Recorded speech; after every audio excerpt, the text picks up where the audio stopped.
Welcome to Ram news బులెటిన్ల ముందుగా headlines. Vaikuntha Ekadashi ఆలయాలకు పోటెత్తిన భక్తులు.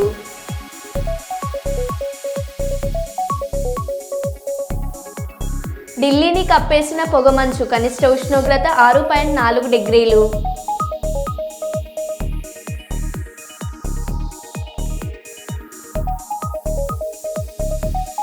హైదరాబాద్ మణికొండలో నిర్మాణాలను కూల్చివేస్తున్న హైడ్రా అధికారులు.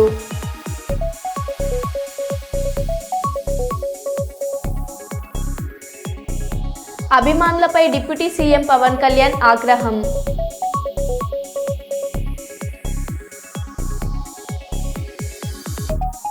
వల్మిడిలో అంగరంగ వైభవంగా ముక్కోటి ఏకాదశి వేడుకలు.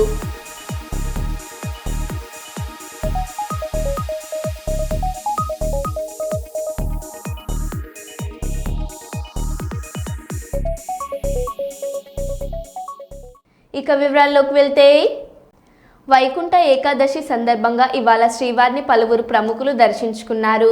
కేంద్ర మంత్రి రామ్మోహన్ నాయుడు తన కుటుంబంతో కలిసి దర్శనం చేసుకున్నారు. AP speaker Ayyanna Patrudu Raghuramakrishnaraju, Telangana deputy CM బట్టి విక్రమార్క, ఏపీ మంత్రులు వంగలపూడి అనిత, పార్థసారథి, సవితా రామానాయుడు శ్రీవారిని దర్శించుకున్నారు. రామ్దేవ్ బాబా, నందమూరి రామకృష్ణ, వసుంధర, సుహాసిని ఉత్తర ద్వార దర్శనం చేసుకున్నారు.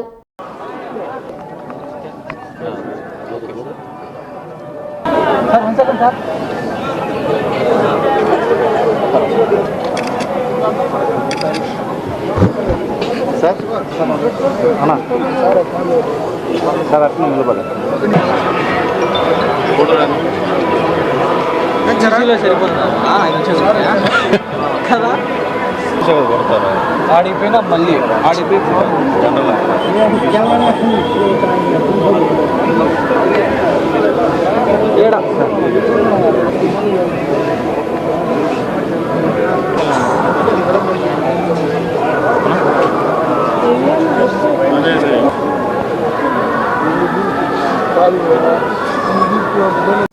మంగళగిరి మంగళాద్రి శ్రీ లక్ష్మీ నరసింహస్వామి వారి ఆలయంలో వైకుంఠ ఏకాదశి సందర్భంగా ఉత్తర ద్వారం వద్ద దర్శనమిస్తున్న శ్రీ లక్ష్మీ నరసింహస్వామి వారు అశేష సంఖ్యలో హాజరైన భక్తులు స్వామివారిని దర్శించుకుంటున్న దృశ్యం.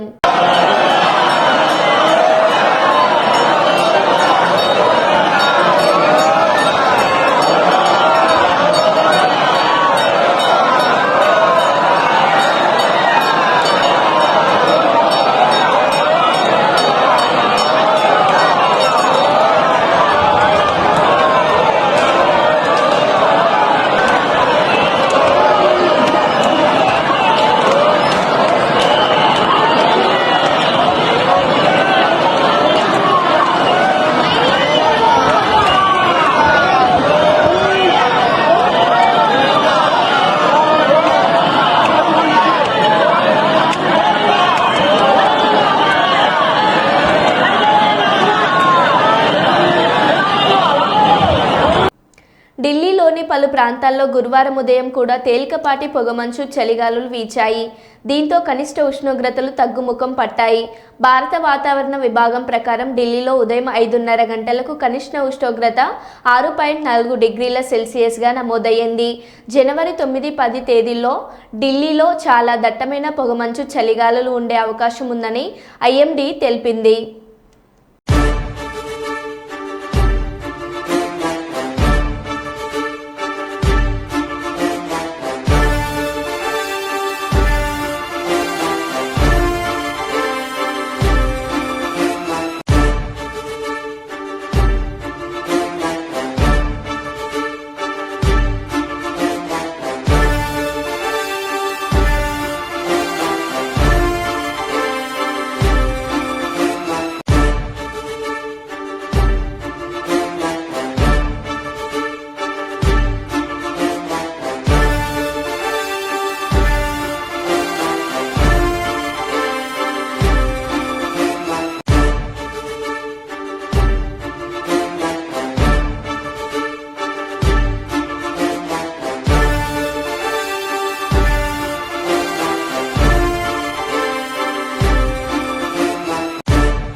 వైకుంఠ ఏకాదశి వేడుకలు తెలుగు రాష్ట్రాల్లో ఘనంగా ప్రారంభమయ్యాయి. తిరుమలలో స్వామివారికి ఏకాంతంగా కైంకర్యాలు, అభిషేకాలు నిర్వహించిన అనంతరం 4:30 గంటల నుంచి భక్తులకు ఉత్తర ద్వార దర్శనం కల్పించారు. భద్రాచలంలో ఉదయం 5 గంటలకు భక్తులకు సీతారామచంద్ర స్వామి వారి దర్శన భాగ్యం కల్పించారు. యాదగిరిగుట్టలో స్వామి దర్శనం కోసం భక్తులు బార్లు తీరారు. గరుడ వాహనంపై వాసుదేవుడి రూపంలో స్వామివారు ఉత్తర ద్వార దర్శనం ఇవ్వనున్నారు.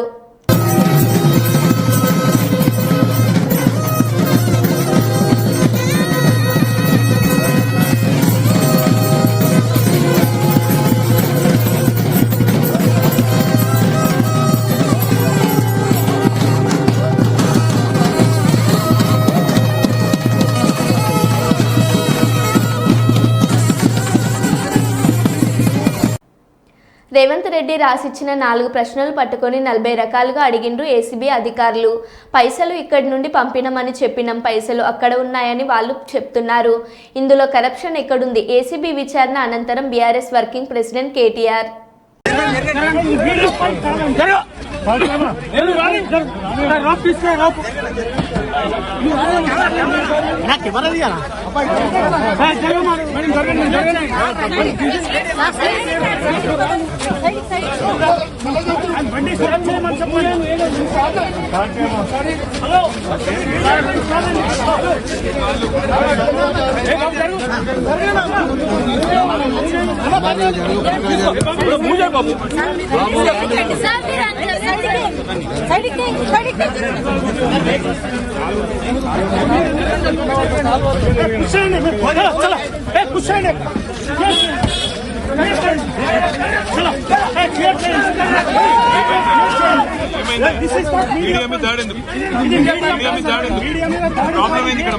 మీడియా పాయింట్ ప్రాబ్లం ఏడుంది?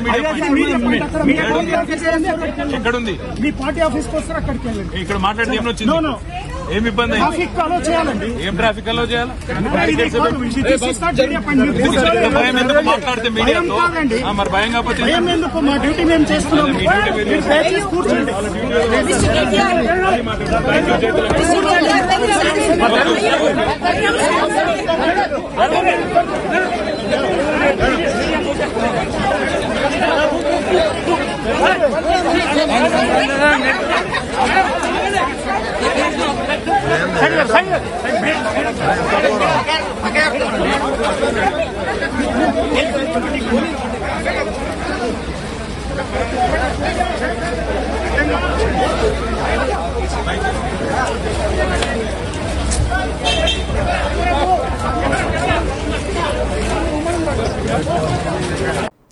రేవంత్ రెడ్డికి ఏమో ఆయన జైలుకు పోయిండని అందరినీ జైలుకు పంపాలని ఆరాట పడుతున్నాడు.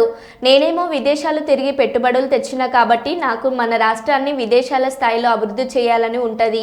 ప్రపంచ పటంలో హైదరాబాద్ను, తెలంగాణను పెట్టాలని మా నాయకుడి కమిట్మెంట్. మేము మీలాగా లుచ్చ పనులు చేయలేదు. కేటీఆర్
నేను రేవంత్ రెడ్డి గారిని, నీకు పైశాచికానందం ఉంది, అర్జెంటుగా నేను జైలుకు పోయినా కాబట్టి అందరినీ జైలుకు పంపాలి అని నీకు ఆనందం.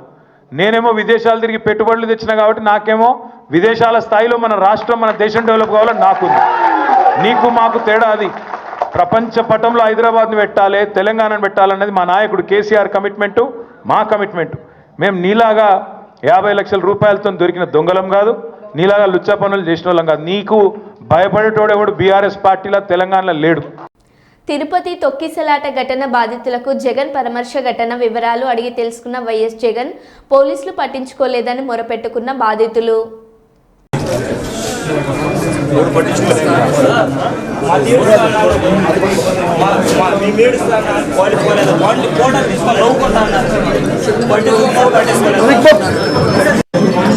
ఇక్కడ 15 మంది సరే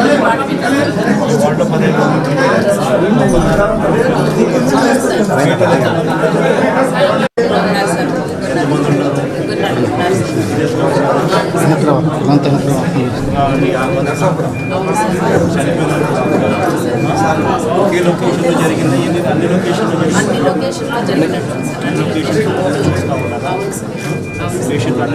అన్ని లొకేషన్స్ అందరినీ ట్రీట్ చేస్తున్నాం సార్. ఇక్కడికి వచ్చాక మేము మా వైపు నుంచి మేము అన్ని చూస్తున్నాం సార్. ఇందాక వచ్చారు సార్, మాట్లాడారు, చేస్తామన్నట్టు చెప్పారు సార్. నలుగురే పోలీసులు ఉన్నారు 4000 జనానికి. ఇంకా ఎక్కువే ఉన్నారు. 7 వారాలు దుంకేసి వచ్చేసినారు, నలిపేసినారు, సగం చనిపోయినారు అనుకుంటే ఈడ్చి మనమే వేసుకుంటున్నాం. కానీ పోలీసులు పట్టించుకోలేదు. మాత్రమే మొత్తం అన్నారు ఏమన్నా మాట్లాడితే. ఇప్పుడు మీరు వస్తున్నారని చాలా మంది లోపలేసి బందీ చేసినారు. ఇంతసేపులో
ఏం పేరు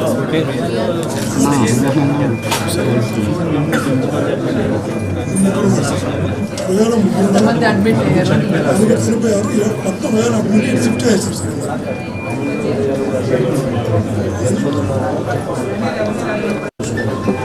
తెలియదు పేరు, నాకు తెలియదు. వాళ్ళ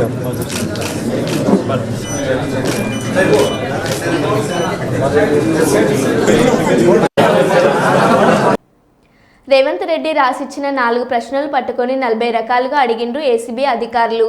పైసలు ఇక్కడి నుండి పంపినమని చెప్పినాం, పైసలు అక్కడ ఉన్నాయని వాళ్ళు చెప్తున్నారు.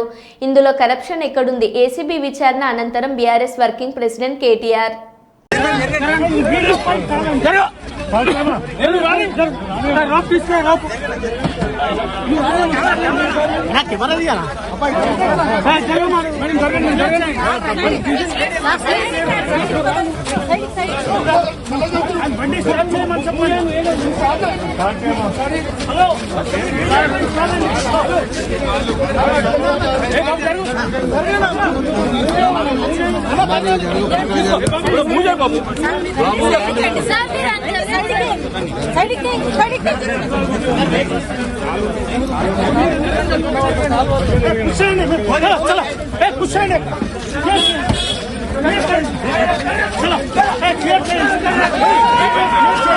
మీడియా మీద దాడి ఎందుకు? మీడియా మీద దాడి ఎందుకు? ప్రాబ్లం ఏంది ఇక్కడ మాట్లాడితే? మీడియా పాయింట్ ప్రాబ్లం ఏంది? ప్రాబ్లం ఏడుంది? మీడియా పాయింట్ ఎక్కడుంది? మీ పార్టీ ఆఫీస్కి వస్తారు, అక్కడికి వెళ్ళండి. ఇక్కడ మాట్లాడితే ఏం వచ్చింది? ఏం ఇబ్బంది అయింది? ట్రాఫిక్ అలో చేయాలండి. ఏం ట్రాఫిక్ అలో చేయాలి?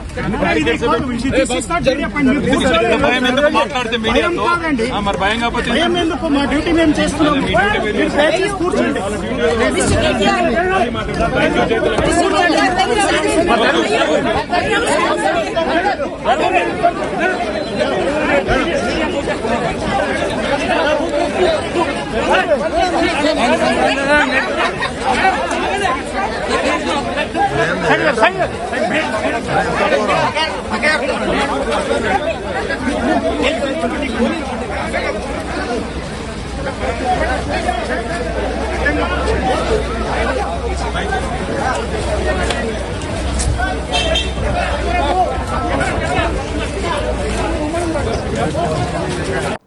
తిరుపతి ఆంధ్రప్రదేశ్ రాష్ట్ర ముఖ్యమంత్రి నారా చంద్రబాబు నాయుడు కామెంట్స్. శ్రీవారి భక్తులకు జరిగిన ఘటన బాధాకరం.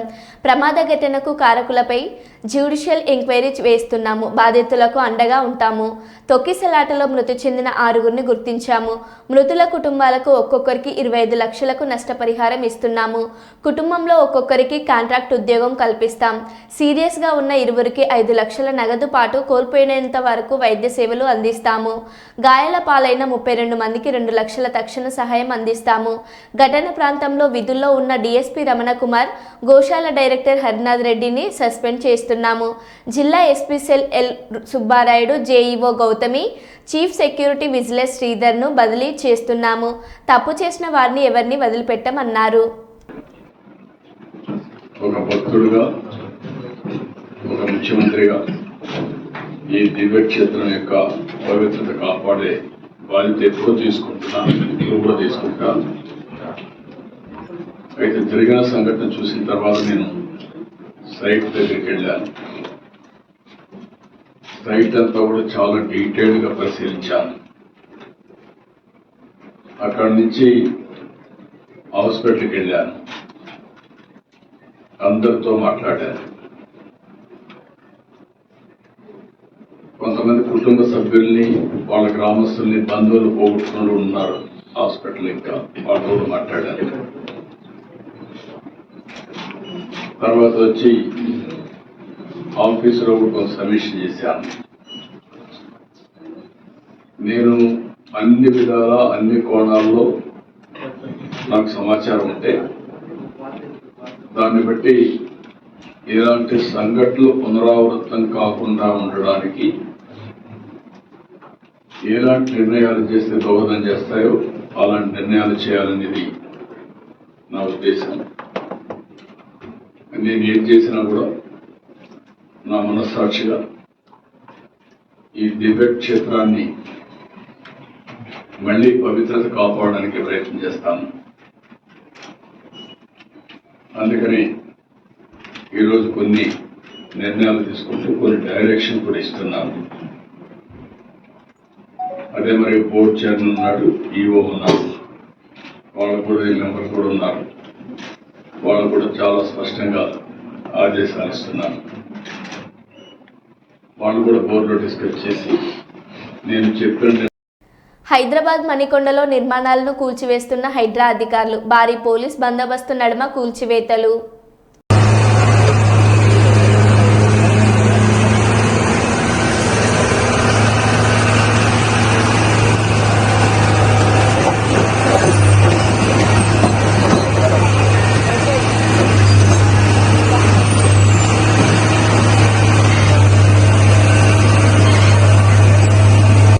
గత కొంతకాలంగా తాగునీటికి తీవ్ర ఇబ్బందులు పడుతూ పలువురు ప్రభుత్వ అధికారులు చుట్టూ ప్రదక్షిణలు చేస్తున్నా ఏ ఒక్కరూ పట్టించుకోవడం లేదంటూ ఆగ్రహించిన గ్రామస్తులు కుప్పం గుడుపల్లి జాతీయ రహదారిని అడ్డుకున్నారు.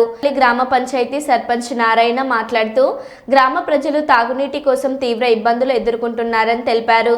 గ్రామ బోరుకు అతి సమీపంలో జమున అను రైతుకు సంబంధించిన భూమిలో వ్యవసాయ బోరు వేయడం వల్ల గ్రామ బోరులో నీటి శాతం తగ్గి గ్రామ ప్రజలు ఇబ్బందులు ఎదుర్కొంటున్నట్టు తెలిపారు. చేశారు. వాల్టా చట్టాలను అధిగమించి రైతు ప్రభుత్వ బోరుకు అతి సమీపంలో కేవలం 34 మీటర్ల దూరంలో బోరుబావి తవ్వించడంపై గ్రామస్తులు అభ్యంతరం తెలుపుతూ ప్రభుత్వ అధికారులను ఆశ్రయించినట్లు తెలిపారు. ఇందువల్ల ట్రాఫిక్ తీవ్ర అంతరాయం కలిగి ప్రయాణికులు ఇబ్బందులు ఎదుర్కొంటున్నారు. ఇంత జరిగిన అధికారులు స్పందించకపోవడంపై ఆగ్రహించిన గ్రామస్తులు ప్రైవేట్ బోరుకు వెళ్తున్న విద్యుత్ తీగలను తీసివేసి నిరసన వ్యక్తం చేశారు.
నారాయణ, నేను చీకటిపల్లి గ్రామ పంచాయతీ సర్పంచ్. కోటపల్లి గ్రామంలో 2018లో గత ప్రభుత్వము 2018లో చంద్రబాబు నాయుడు పీరియడ్లో ఈ బోరు వాటర్ సమస్య ఉండింది. దానివల్ల ప్రత్యేక శ్రద్ధతో బోరు వేయించినారు. ఇది సజావుగా సాగుతూ ఉండింది, బాగా నీళ్లు వస్తూ ఉండింది. దీన్ని 2024లో నవంబర్లో నారాయణ జోగ్యానూరు అని ఆయన వచ్చి భూమిని కొని బోరు. కానీ కోటపల్లి గ్రామస్తులు ఈరోజు అందరూ అధికారులకు అర్జీలు ఇచ్చాము. పంచాయతీ యాక్ట్ ప్రకారంగా, ఓల్డ్ యాక్ట్ ప్రకారంగా తెలియజేశాము. వాళ్ళు దీనిపైన చర్య తీసుకొని 3 నెలలు ఆపారు. కానీ నారాయణ పని ఆయన కోర్టుకు పోయి నేను మా ఆర్డర్స్ తీసుకొని వచ్చానని చెప్పి వేరే సర్వీసులో కొత్తూరు కాడ ఉన్న సర్వీస్ని కోటపల్లి కాడ తీసుకున్నానని చెప్పి నమ్మబలికి ఈ కోర్టులో ఆర్డర్ తీసుకొని వచ్చి సర్వీస్ చేసుకున్నాడు. దీనిపైన గ్రామంలో నీటి ఎద్దడి ఏర్పడి గ్రామానికి నీళ్ళు లేక గ్రామ ప్రజలందరూ రోడ్డు పైన వచ్చే పరిస్థితి తీసుకొని వచ్చారు. కాబట్టి సదరి సమస్య పైన అధికారులు స్పందించి కోటపల్లి గ్రామస్తులకు న్యాయం చేకూర్చాల్సిందిగా కోరుతున్నాం సార్. తన అభిమానులపై డిప్యూటీ సీఎం పవన్ కళ్యాణ్ ఆగ్రహం వ్యక్తం చేశారు. తిరుపతి తొక్కిసలాటలో గాయపడిన బాధితులను పరామర్శించేందుకు ఆసుపత్రికి పవన్ కళ్యాణ్ వెళ్లారు. ఈ క్రమంలో అక్కడికి చేరుకున్న అభిమానులు పెద్దగా నినాదాలు చేశారు. దీంతో మనుషులు చనిపోయారు, ఇది ఆనందించే సమయమా, ఏడ్చే సమయమా, మీకు బాధ లేదా, కొంత కూడా బాధ్యత లేకపోతే ఎలా అని మండిపడ్డారు.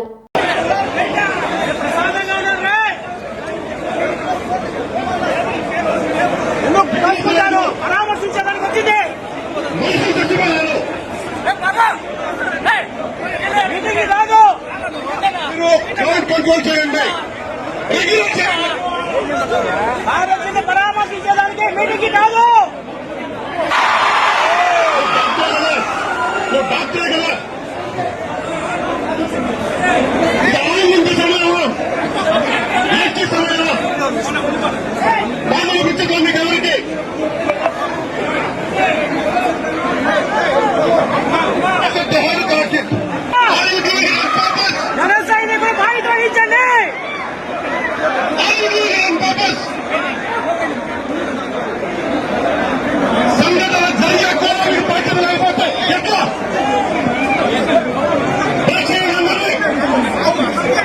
మరో బులెటిన్లో మళ్ళీ కలుద్దాం. Stay tune.